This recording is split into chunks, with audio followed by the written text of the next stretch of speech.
সত্য সীমা।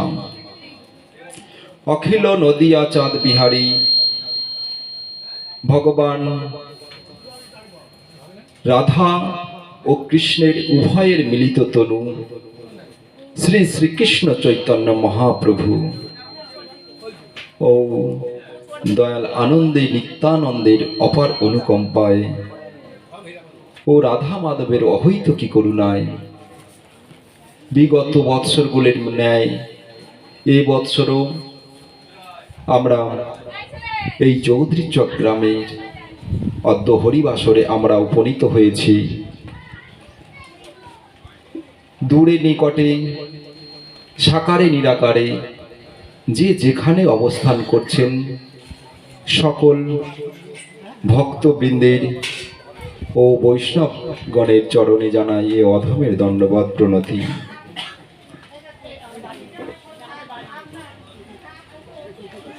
আমার আগত যত কল্যাণীয় মাতৃমণ্ডলী সকলের চরণে জানাই দণ্ডবৎ প্রণতি। শ্রীমদ্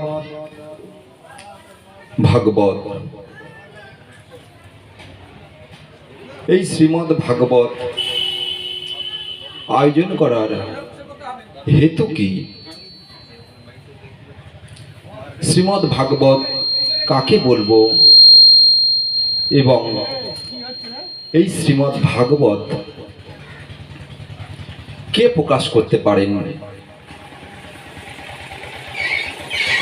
এই ভাগবত পরিবেশন করবার মতো একটু ভোকালটা একটু দেন, একটু সাউন্ডটা যেত। পরিবেশন করবার মতো ক্ষমতা বা যোগ্যতা আমার মতো অধমের নাই। কেননা ভাগবত পরিবেশন করতে গেলে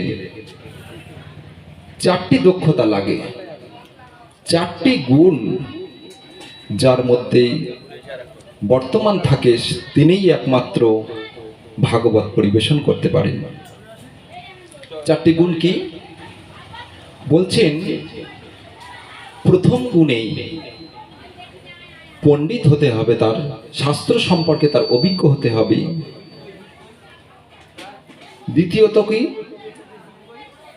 তাকে মহাভাগবত হতে হবে, ভাগবত পড়তে গেলে ভাগবত হতে হয়। দ্বিতীয় হয়ে গেল। 3 নম্বর কি?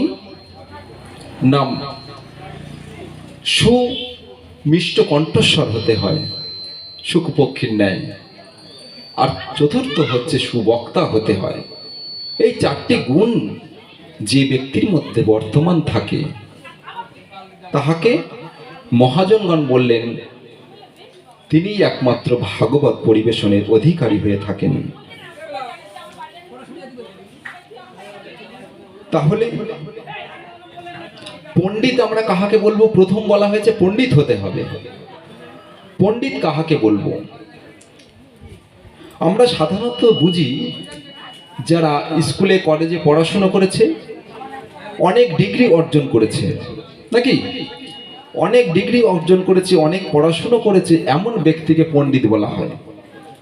বিভিন্ন বিষয়ে যার জ্ঞান আছে, শাস্ত্র সম্পর্কে আমরা যতটা বুঝি শাস্ত্রটা অতটা বুঝি না, কিন্তু আমরা সাধারণভাবে মনে করি যে অনেক ডিগ্রি অর্জন করেছে, MA BEd পাশ করেছে, PhD করে এসেছে, এমন ব্যক্তিকে আমরা পণ্ডিত বা শিক্ষিত ব্যক্তি বলে মনে করি। কিন্তু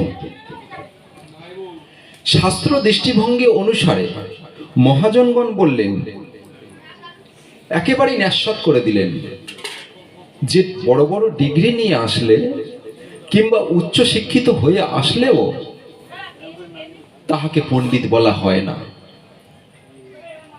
শাস্ত্রে ভগবান চৈতন্য মহাপ্রভু বললেন চৈতন্য চরিতামৃতে, প্রভু কহে কোন বিদ্যা বিদ্যা মধ্যে সার, রায় কহে কৃষ্ণ ভক্তি বিনা বিদ্যা নাহি আর।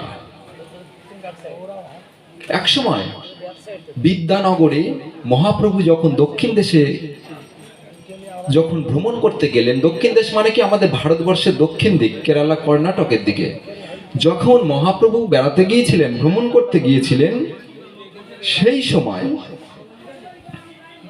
সেই সময় বিদ্যানগরে এক পণ্ডিতের সঙ্গে দেখা হয়েছিল। সেই পণ্ডিত আর কেউ নয়, আমাদের ভক্ত চূড়ামণি, রসিক চূড়ামণি রায় রামানন্দ।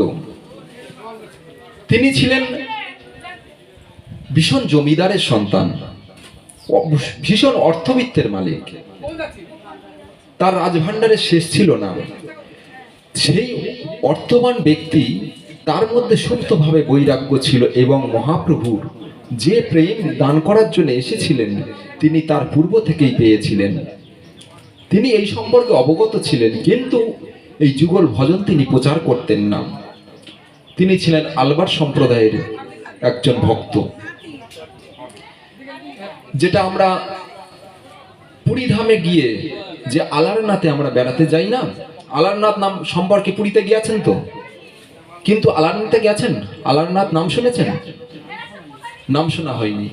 সাক্ষী গোপাল নাম শুনেছেন? সাক্ষী গোপালে গেছেন? তার একটা ঘটনা আছে, লীলা আছে ভগবানের সাক্ষী গোপালের। কিন্তু সেই রকমের ঠিক পুরী থেকে আবার যতটা দূরত্ব সাক্ষী গোপাল মন্দিরের, ঠিক ততটা দূরত্ব আবার উল্টো দিকে ওই আলারনাথ মন্দিরের, ঠিক একই রকম